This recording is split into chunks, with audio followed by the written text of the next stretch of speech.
Hello बच्चों, let's read this question. The question says case based for electron capacity of the shell is defined as the maximum number of electrons that can be present in any energy shell of an atom. Bohr-Bury scheme is the scheme which governs the distribution of electrons in different shells or orbits.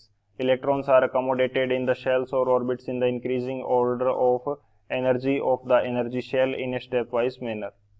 इस question यहाँ तक हमें ये बताया गया है कि electron capacity जो होती है वो मैक्सिमम नंबर ऑफ इलेक्ट्रॉन को अकोमोडेट करने यानी कि किसी एनर्जी शेल के अंदर कितने मैक्सिमम इलेक्ट्रॉन जो है वो अकोमोडेट हो सकते हैं, ये इलेक्ट्रॉन कैपेसिटी को रिप्रेजेंट करता है. बोहर बरी स्कीम इलेक्ट्रॉन कन्फिग्रेशन को भरने के लिए स्कीम है जिसमें इंक्रीजिंग एनर्जी ऑर्डर में स्टेप वाइज मैनर में इलेक्ट्रॉन्स फिल किए जाते हैं.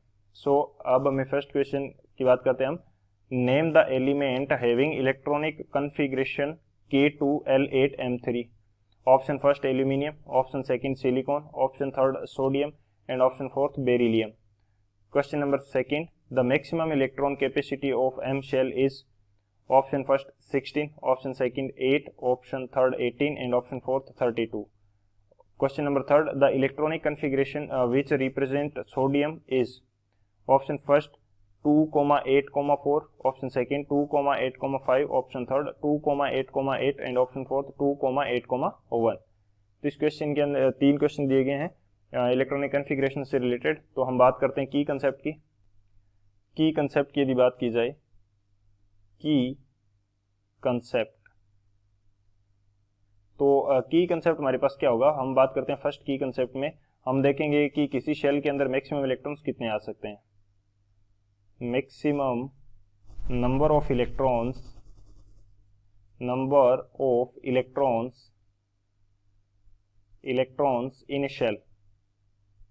इन ए शेल. किसी शेल के अंदर मैक्सिमम नंबर ऑफ इलेक्ट्रॉन्स कितने आ सकते हैं, इसका हम जो फॉर्मूला है वो देखते हैं. सो नंबर ऑफ इलेक्ट्रॉन्स, या कह सकते हैं कि मैक्सिमम नंबर ऑफ इलेक्ट्रॉन्स, ये हम किस प्रकार से फाइंड आउट करेंगे. हमारे पास फॉर्मूला रहता है 2 इंटू एन स्क्वेयर. एन हमारे पास क्या है, N is equal to principal quantum number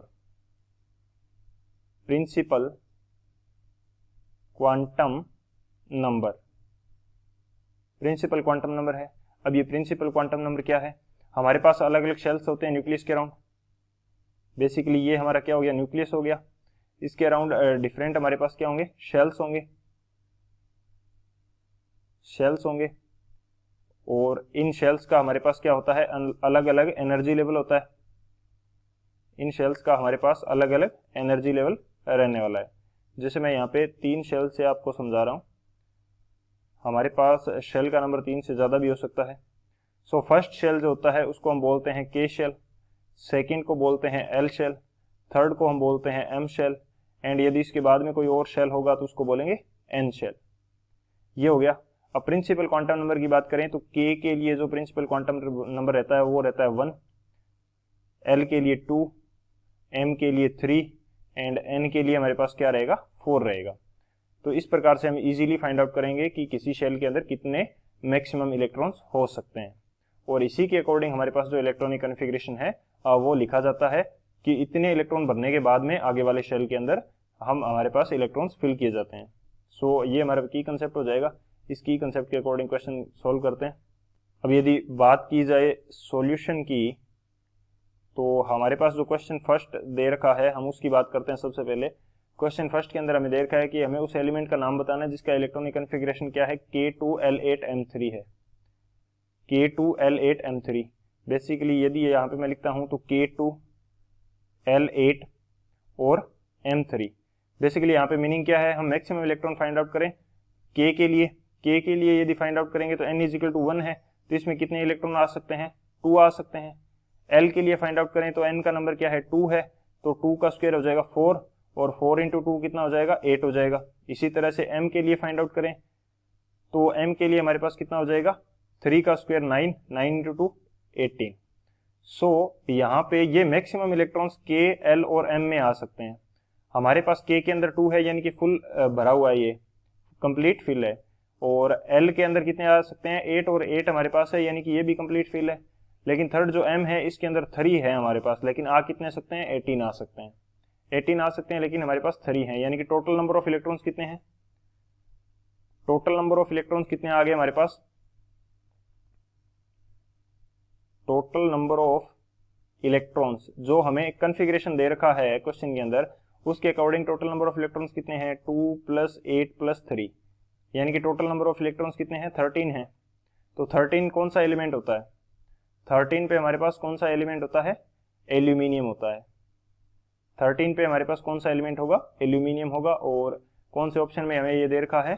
ये हमें दे रखा है फर्स्ट में। सो हमारा करेक्ट ऑप्शन कौन सा होगा? फर्स्ट होगा। सेकंड क्वेश्चन हमें क्या दे रखा है? The maximum electron capacity of M shell, ये अभी हमने फाइंड आउट करी है। मैक्सिमम कैपेसिटी कितनी होती है एम शेल की? ये होते हैं 18।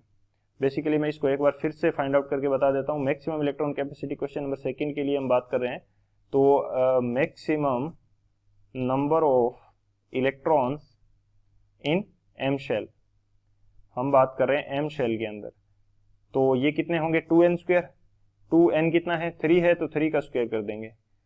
2 × 3 का स्क्वायर 9, यानी कि मैक्सिमम नंबर ऑफ इलेक्ट्रॉन्स कितने आ सकते हैं? 18 आ सकते हैं। तो कौन सा ऑप्शन करेक्ट होगा हमारे पास? जो थर्ड ऑप्शन है सी, वो हमारा करेक्ट हो जाएगा। थर्ड क्वेश्चन हमें दे रखा है the electronic configuration which represents sodium is. तो अब हम बात करते हैं क्वेश्चन नंबर थर्ड की। हमें क्या करना है? सोडियम का इलेक्ट्रॉनिक कॉन्फ़िगरेशन लिखना है। इसका एटॉमिक नंबर होता है 11। इलेक्ट्रॉनिक नंबर कितना होता है? 11 होता है। सो अभी हमने पीछे सोल्व किया था कि के अंदर मैक्सिमम कितने आ सकते हैं? 2 आ सकते हैं, एल के अंदर 8 और एम के अंदर 18। सो यदि मैं सोडियम की बात करता हूँ, यदि मैं बात करूँ सोडियम की, सोडियम का इलेक्ट्रॉनिक कॉन्फ़िगरेशन हमारे पास कितना है?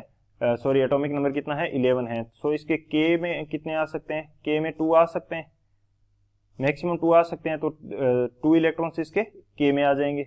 एल के अंदर कितने आ सकते हैं? मैक्सिमम 8 आ सकते हैं, तो 8 आ जाएगा। अभी कितने इलेक्ट्रॉन हो गए? टोटल 10 हो गए, 1 बच गया। तो एम के अंदर हमारे पास कौन सा आएगा? एम के अंदर क्या आएगा? एक इलेक्ट्रॉन जो बचा हुआ है वो एम के अंदर आ जाएगा। क्यों? क्योंकि मैक्सिमम कितने आ सकते थे? 2, 8 एंड 18। ऊपर वाले दोनों को तो हमने फिल कर दिया, जो पहले वाला फिल होगा उसके बाद ही तो आगे वाले में जाएंगे। तो एम के अंदर कितना आएगा? ओनली 1 आएगा। सो हमारे पास इलेक्ट्रॉनिक कॉन्फ़िगरेशन क्या होगा? 2, 8, 1। तो करेक्ट ऑप्शन कौन सा होगा वो चूज कर लेते हैं। तो जो डी ऑप्शन है 2, 8, 1, ये हमारा करेक्ट हो जाएगा। सो तीनों क्वेश्चन के लिए हमारे पास फर्स्ट के लिए ए, सेकंड के लिए सी और थर्ड के लिए डी जो ऑप्शन है वो करेक्ट होंगे। सो these are the correct options for these questions. I hope you understood it well. Best of luck. Thank you.